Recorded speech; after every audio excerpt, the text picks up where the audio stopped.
Bonjour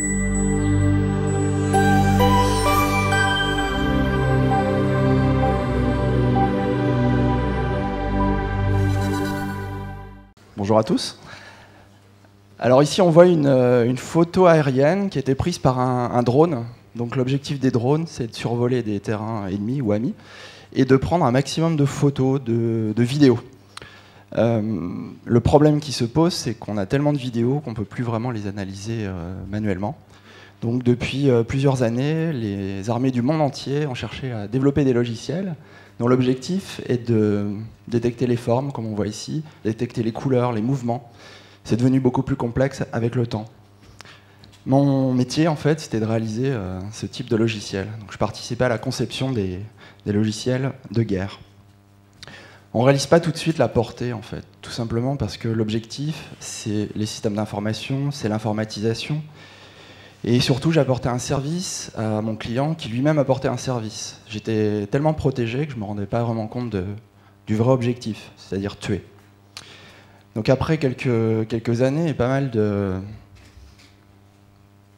problèmes en fait, sur la manière d'aborder mon métier, j'ai décidé de changer de domaine et puis de m'intéresser à un domaine un petit peu plus concret, un petit peu plus pratique et surtout qui avait un impact plus positif sur le monde. Donc j'ai continué à faire des logiciels, mais dans l'humanitaire. Alors l'humanitaire, on le connaît tous, gravite autour de nos vies, et pourtant les chiffres sont toujours très alarmants, puisqu'en 2011, dans le monde,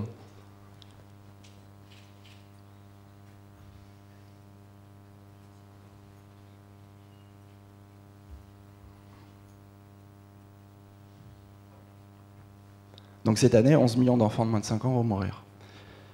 Qu'est-ce que c'est que 11 millions? Ça reste finalement un chiffre important, mais un chiffre. 11 millions, c'est 2 fois plus que le nombre d'enfants de moins de 5 ans en France.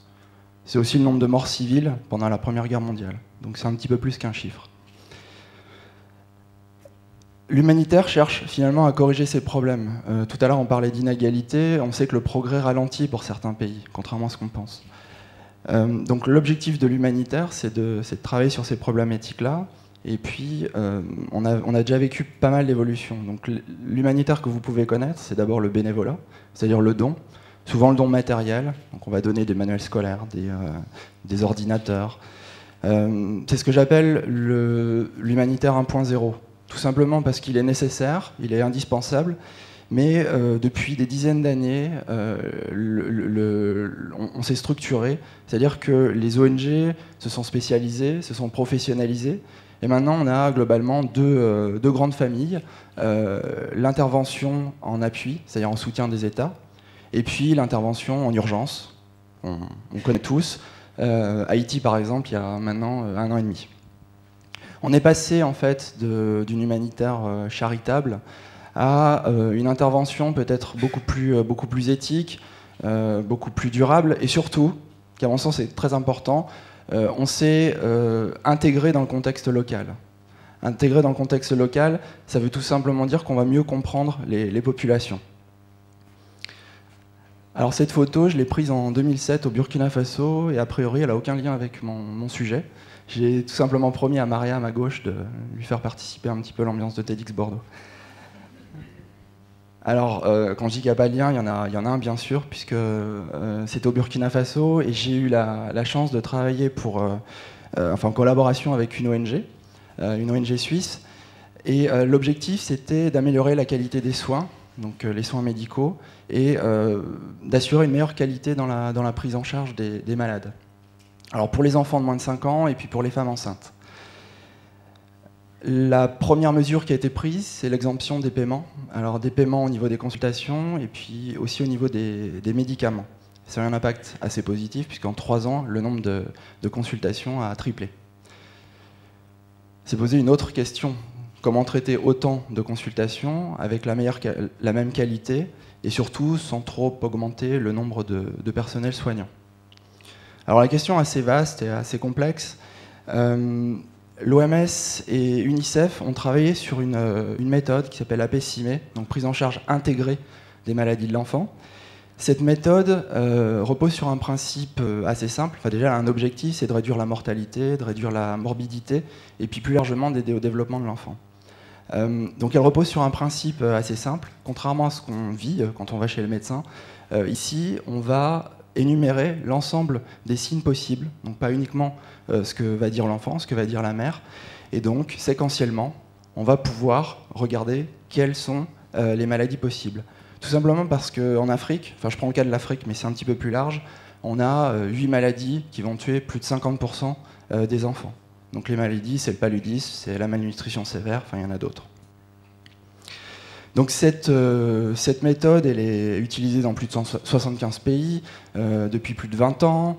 On va dire qu'elle est intégrée à l'Afrique. Alors je ne l'ai pas dit, mais je suis ingénieur, donc quand j'ai vu cette méthode qui est au format papier, je me suis tout de suite dit qu'on pouvait faire un logiciel, que ça allait être assez facile. Voilà, le seul souci, c'était une assez bonne idée, voire une merveilleuse idée, mais surtout, bienvenue en brousse. On a peu d'électricité, bien sûr pas de matériel informatique, donc des conditions extrêmes. Et surtout, on a des contraintes. Donc les contraintes structurelles, qui sont a priori évidentes, et puis énormément de contraintes culturelles. Ça me semble le point le plus important, tout simplement parce que les contraintes culturelles sont plus subtiles et beaucoup plus difficiles à corriger. Voilà. Alors, quand on m'a montré cette photo pour la première fois, on la voit pas très bien, c'est un centre de santé à Tougan, donc on n'est pas loin du Mali, dans le nord, et on voit mal comment on va pouvoir mettre un matériel informatique ici, un ordinateur, un logiciel. Ça paraît être plus ou moins une utopie occidentale, tout simplement parce que ça ne fonctionne pas. Enfin, moi, même si je suis un digital native, la première fois que j'ai vu cette photo, je savais que ça n'allait pas fonctionner.